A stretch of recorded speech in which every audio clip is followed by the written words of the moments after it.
Well, good morning, good afternoon, and good evening, my friends all across the globe today, and welcome back to Hope Island Zoo. Hope you guys are enjoying, like, this plethora of videos happening with this series, because I'm having so much fun with it, and I hope you guys are having fun with these videos too. It's very fun.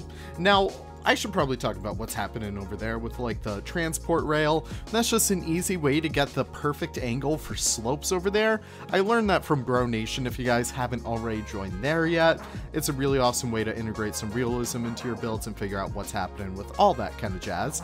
Now, we should probably talk about also what we're building today. So right now, I am building the guanaco exhibit. If you guys don't know, the guanaco is the original species for which the domesticated llama comes from. No, llamas are not wild animals. They are the domestic version of guanacos. The domestic version of vicuñas you may know as alpacas too. So both of those species were domesticated by, you know, like farmers from the Patagonias and like the Andes and stuff like that. It's all very interesting to see how all of that came out. But we have them here in our zoo right now. So they're actually very wild animals. And I don't know, they're just really freaking cool. They're just skinny llamas.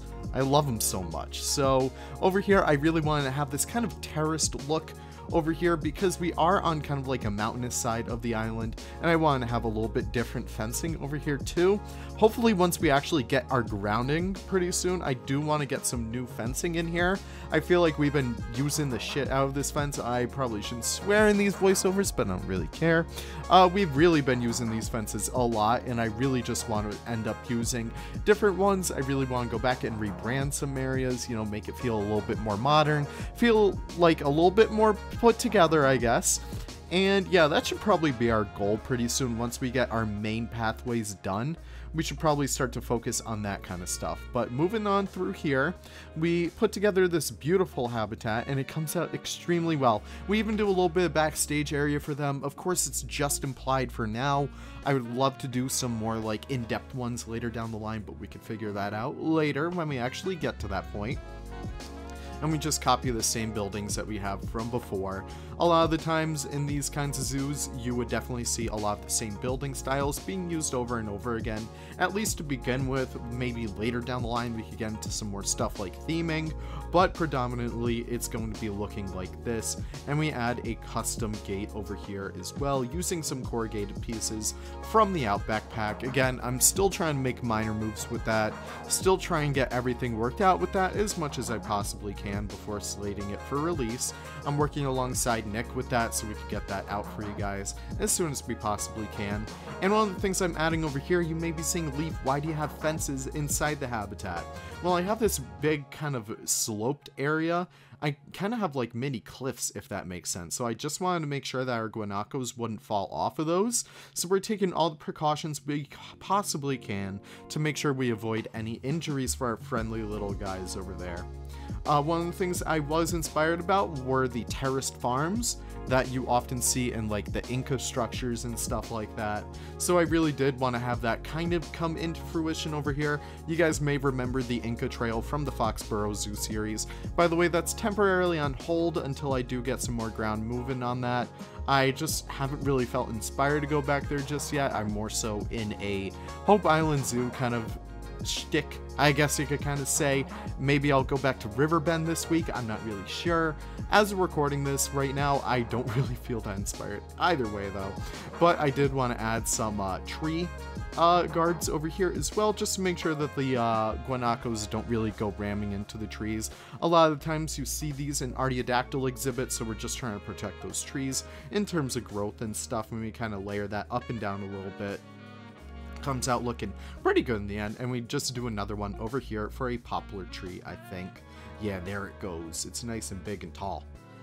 Going through the rest of here and adding the rest of the foliage. Yeah, so this habitat really isn't much, but when it comes to foliage, it is a lot. So right now, for the time being, it's going to be very planted, but with time, it will become a lot less, planted. It'll become a lot more sparse, a lot more barren. We're going to definitely integrate that in some habitats. We've already been seeing it in some of them before.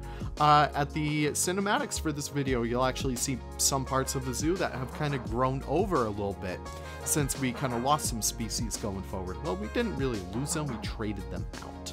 Now moving through here, we just do our little bit of foliage palette. I'm using a mix of the periwinkles, ferns. I'm using some bracken in there. I think I also use the drin grass. It's just a wonderful little palette for this nice big open field, and it comes out extremely well in the end. And look at all that go. Oh my gosh, Leaf, you are doing wonderful with your foliage. Great job. But moving on through there, just adding the rest of the stuff. I do a few crowberry bushes and stuff like that. The nettle is wonderful for this as well. It's just wonderful ways to get this beautiful lush green in your habitats, and it looks incredible by the end of it. And we do include a few bushes here and there. So right now I should probably show off the actual not field guide, jeez, that's JWE. I should show off the press conference for the guanacos themselves. I'm very happy with how well they came out, and it seems like a lot of you guys tend to love that as well. I love seeing all of you guys react to these. I love reacting to yours as well. It's always so fun to see all of that come into play. But we should probably talk about what we're doing right here. So we are actually working on the Patagonian Mara exhibit. So we should probably talk about who actually gave me these animals to begin with. So let me pull up my little tab over here. So I have to give a huge shout out to Kevin at Zoo Bullschultz for trading out my teals, a breeding pair of them, for a single male Patagonian Mara, as well as Steven at Heneval, I think, for, we traded out one female turkey and both of our black swans for the guanacos that we have now, as well as a female Mara. So now we have breeding pairs of both, and hopefully we could get some babies coming out pretty soon. I would love to see that start to happen. Now over here, we should probably talk about our Maras. So I really wanted to go ham with this exhibit because not only are they my favorite animal, canonically I'm the zoo director here, and they're also the zoo director's favorite animal. So they get a little bit more loving in their habitat because, let's just say, forked over some personal money over here just to make this habitat look extra good, because these guys deserve it. These guys are adorable. They're related to guinea pigs and capybaras. They're in that family of rodents. They're actually very cool. They do seem kind of deer-like, which is actually very interesting. I don't know, they're just such unique creatures that I feel like not a lot of people really give credit for. I know a lot of people tend to love, like, oh yeah, the capybara is so charismatic, but no, the Maras are 10 times better than capybaras, okay? Listen, I'll be put on the stake for saying that, but I don't care. So a lot of the times that you see with zoos like this, you would see a lot of people trying to integrate some faux rocks in here, and especially for them being from Patagonia, which is typically rocky and full of like nice open plains and stuff like that as well. I really wanted to exemplify that as much as I could. So I have these nice faux rock walls with these nice boulders and stuff, and I have a few areas for them to kind of get out of the guest's sight of line, but guests can still pretty much see them from any point in the habitat. They just have a lot more shade and cover in some of those areas as well. One of the things I also included over here were just a few bricks all over the place, just to make the habitat feel a little bit more open, feel a little bit more alive, and I do include some steps for the keepers as well, so they could access the rest of the habitat, just in case if, you know, they need to clean up, add some food or something. Not really sure, but I'm very happy with how well that all turned out. Also using a bunch of different things in here. I'm using like the decals from the Safari pack. I'm using the new decals from the Europe pack. Obviously, we have a lot of faux rocks going on over here, and we also do another viewing gallery right over here, just typical plexiglass. Nothing crazy, it just looks pretty good by the end of it, and I'm very happy with how well it turned out. In fact, I'm probably going to put the press conference release for the Maras right here, just because they deserve it. They are the cutest little guys ever. Guys, if you, like, okay, I should probably talk about the Mara mod because I'm using it in here. The Mara mod isn't officially out just yet. I'm coding it for Jen, and I got it done a little bit early for her. She still needs to work on the texture, if you guys can't tell, but that's going to be done relatively soon, hopefully, knock on wood. You know, I would love to get that out for you guys as soon as possible, but listen, it's in the hands of the queen right now. She gets to fiddle around with it. Now, all things being said, we're just integrating a little bit more of the rest of the habitat in there before actually going in here and doing some foliage work. So I did want to have a nice kind of set ground of grass for these guys. It's not going to be that green by the end of it, but I did want to have it be a little bit more perky in terms of color. I think it comes out extremely well in the end. We do go over with a little bit of soil to kind of darken it up a little bit, darken it down, yeah. because it looked a little bit too neon green right there. We're also using the Outback Pack's null text over there, which is really awesome. It's just the Outback Australian signs. Yeah, those are words that I'm stringing together. And I just made them transparent, so only the text comes up, which is very useful.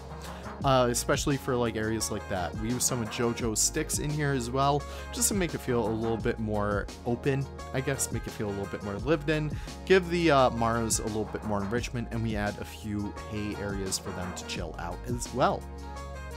And you know what, guys? That is pretty much it. I hope you guys enjoy all of the B-roll. I do have a few like little hints and spoilers of what's coming up next and what's been happening in the rest of the zoo as well, so definitely do stay around for all of that. But thank you guys so much for watching. It is always so great to chill out with you guys over here. Hope you guys are enjoying ZSU updates and all stuff like that. Be sure to check out everyone else's series on this, and be sure to join the server as well, because it's a really, really fun community.